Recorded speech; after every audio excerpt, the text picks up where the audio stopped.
Usapang pagbabago ng buhay, this is Ana Rose Argawano, the Iron Lady of Elites Empire, and welcome to my vlog! Ngayon, meron tayong i-interviewin na engineer for 7 years from Negros. So, shoutout sa mga taga-Negros dyan. Alam niyo po ba, sobrang ganda ng kwento ng buhay niya kasi nabago ng Elites Empire. So, i-interviewin natin siya. So, hi, Engineer Captain Charming of Elites Empire.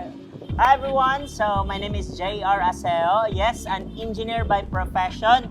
And nagtrabaho ako dito sa Cebu City, sa Lapu-Lapu City, no? For 7 years as engineer, sabi nga ni Iron Lady.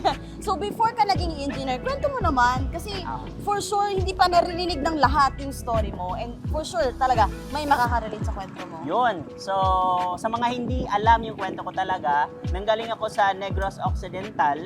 Doon ako nag-aral, and after ko nakagraduate ng college, dito na ako pumunta sa Cebu. Dito ako nag-apply, no, as engineer, nakuha agad, and then nagtrabaho. Binigay yung sipag, binigay yung galing for 7 years.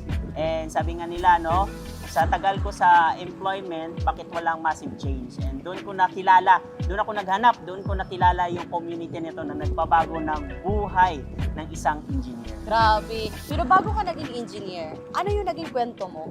Kasi for sure may route yan eh. Challenge talaga mag-engineer. Diyos ko, gusto ko din po yan, pero parang hindi ko carry. Oh. Pero paano ka naging engineer? Ano yung reason mo? Actually, nakapass na ako sa isang interview na magiging seafarer ako. Seaman ka pala. Oo, seaman Kaya sana. pala bolero ka eh. Hindi, ako yung pinaka-proof talaga na mga seaman, mga loyal yan. Pwede. Nanonood kasi siya. So yun siya, kumuha ako ng isang entrance exam sa isang seafarer na isang school. Nakuha naman ako, pero ang nangyari kasi, Iron Lady, na-late ako. Bakit? Na-late ako ng pag-enroll. Ayaw naman kasi, computer na ng computer noon. Kaya enrollment na pala, na-late ako for 1 week, hindi na ako natanggap.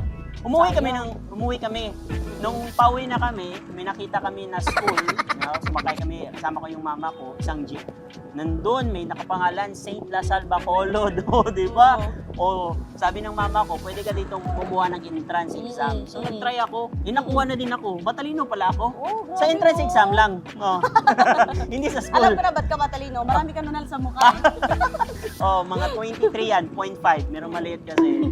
So yun siya. And then, kinuha ko yung course na engineering, hindi ko naman talaga siya gusto, pero yun na lang talaga yung nakita ko kasi may nakikita ko sa mga relatives ko din, or also sa mga tao doon sa barangay namin na may mga engineers na yumaman, kaya yun yung kurso na kinuha ko. Yung pala yung story behind. Story behind. So ngayon, engineer ka na? Engineer. So nakagraduate din. So ang dali ko nakagraduate, mga 7 years din. 7 years din. Kung 7 years ka bago nakagraduate, 7 years ka nag-aral, ilang taon ka na ngayon? 40 na? 15. Binawasan. 5 years ago. So, yun siya. Engineer mo? Actually, okay naman siya. Ang ganda ng trabaho ko dito sa Cebu City. Ang ganda ng company.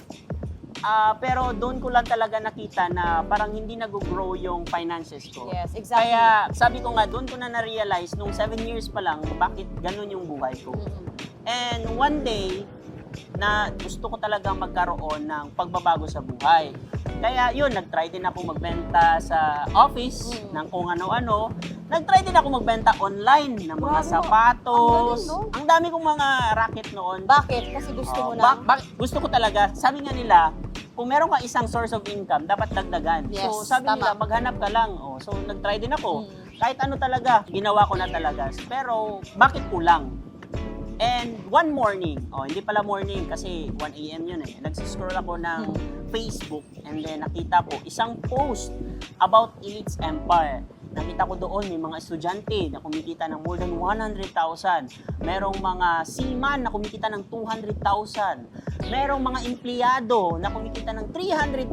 May mga Grabe, estudyante, ang dropout galing. student na kumikita ng 500,000 to 1 million Mm. sa isang buwan. Mm. Kaya na-curious din ako, ayun lady. And isa ka sa mga nandoon sa video na yon. Talaga? Na, oo, Ano sabi ko doon? wala kang sinabi, Ah? basta nandun yung mukha Baka mo. hindi ako yun. Ikaw yun. Alam ko, ikaw talaga Oo, yun. sige, sige, Oh, okay. 103%. Mm. Oh, ang dami kasi ninyo doon. Oo, Parang tama, ganun tama. siya. And then, na-click ko lang na how, na-present sa akin ang negosyo. Doon ko nakita yung community. Doon ko nakita yung opportunity. And sabi nga nila, no, pag gusto mo talaga ang isang bagay, may paraan. Eh, wala Totoo. akong pera doon. Mm-mm. Wala talaga, Grabe, wala. engineer ka, wala kang pera. Walang pera. Oh, kaya nga sa mga nanonood ngayon, alam nila Oo, yan. nakarelate sila. Oh, nakaka-relate yan sila. Kahit hindi engineer, mga empleyado. Basta Tama. nasa Pinas ka, no, hindi talaga kasya yung kikitain mo. So, yun siya. And then, naghanap ako on that day. Nakakatuwa nga yung lady. Kasi on that day, wala akong pera. Pero hinanapan ko ng paraan. Ang galing. Oo. Ano naging fuel mo nun? Kasi we believe Ah. na kaya natin ginagawa yung sabay kasi gusto natin. Minsan may excuses kasi hindi gusto. Pero bakit ikaw nagawan mo siya ng paraan in a snap?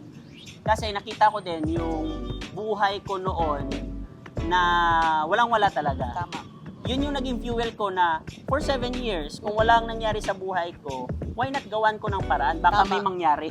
This time. This time may nangyari. Sobrang amazing lang. Kaya before ako nag-join, ito kwento ko lang. Before ako nag-join, pumunta ako dyan, anong tawag dyan? SSS? DTI? Mm-mm. Machi-check mo talaga if legit or naka-register Talaga? yung company. Oh, Grabe nandyan ka. nasa Kaya pala, may cross. malakan tumubo na malaki dyan. Kasi Pinuntahan mo talaga? pinuntahan ko. As in? Inas ko talaga Grabe. DTI and then yung ang tawag doon? Sigrista ka pala. Oh, baka- before ako nag-register, pumunta ako doon. So, I found out na legit naman talaga yung company natin. And yun, after that, naghanap ako ng paraan. On that day, same day din, naka-join ako. Grabe, ang galing. So, So, that yung one mga decision. nanonood na nagdududa, wag na kayong pumunta. Nagpunta na siya eh. Oh, napunta na ako. Trust me, kahit i-online nyo na lang. Online is the key. Oh. So, yun siya. And after that, nag-register ako, nag-join. Doon na nag-start yung journey ko here sa Yan na, sige, pag-usapan natin. Ah. Ano naging buhay mo? Ilang years ka dito?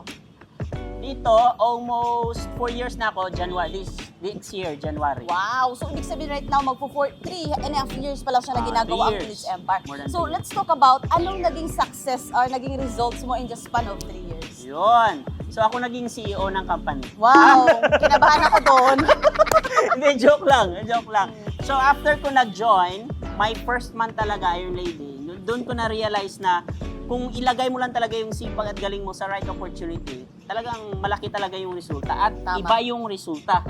So, doon ka na nakita na, ay, kumita ko ng mas malaki sa sweldo ko. Wow. Times 3. Grabe. So, Oh. from someone, sige, can you say how much yung income mo doon? Actually, yung first month ko, hindi ko na maalala, pero nasa more than 100,000. Galing! And first month doing this business.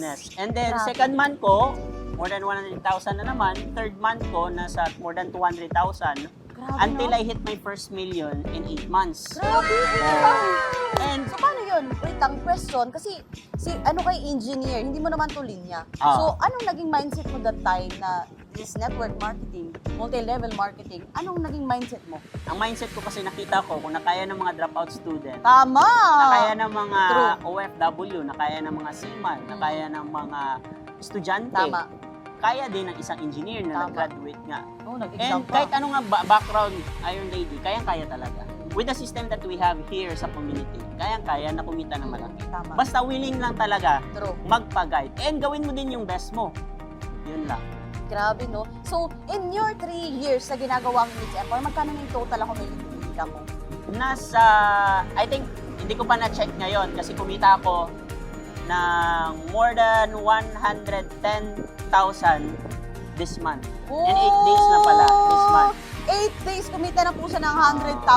Naku po, So, baka yung mga nanonood dito, hindi na magtrabaho bukas. Oo, baka hindi na kayo Pag-join makatulog. na to. Actually, hindi din ako nakatulog nung yung morning, di ba? 1 a.m. ako na-presentahan. Hindi talaga ako nakatulog until morning. Kaya naghanap ako ng hiraman talaga ng pera.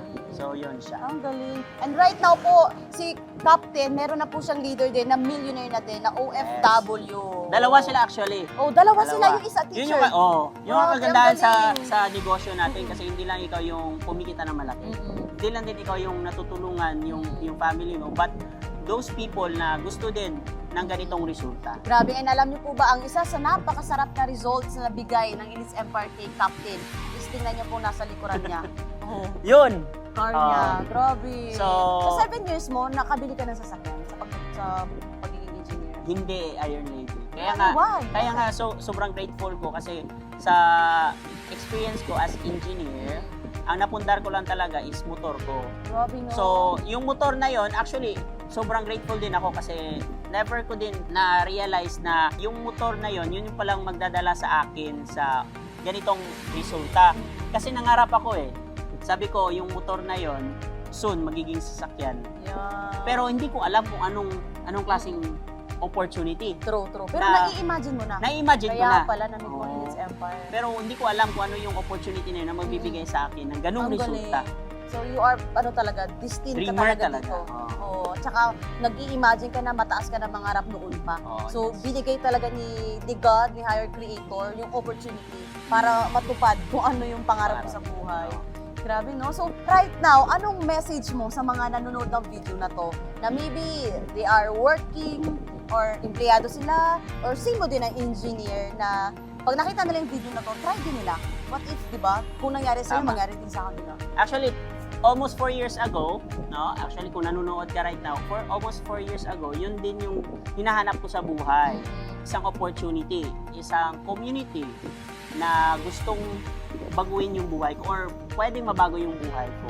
Kaya if you are someone na naghahanap talaga ng pagbabago, ng bagong resulta sa buhay, ng level up, no? It could be finances, in any aspect of life, no? This is for you.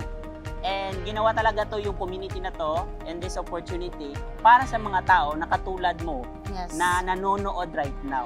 And kung nakaya ng estudyante, nakaya ng empleyado, seaman, OFW, teachers, ang dami natin dito, engineers, kayang-kaya mo din.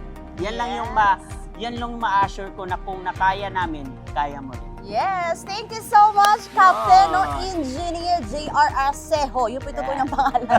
Oh, so right now, thank you for You're inspiring. welcome. And I know yung nanonood ng video na to, nag-i-imagine na siya at marami na siyang realization na tumatakbo sa isip niya. Na tama, no? Kung kaya ko, kaya niya, kaya ko rin na nanonood ng video na to. Kaya thank you so much, Elites Empire. Thank you so much, Empress Pearl Hung.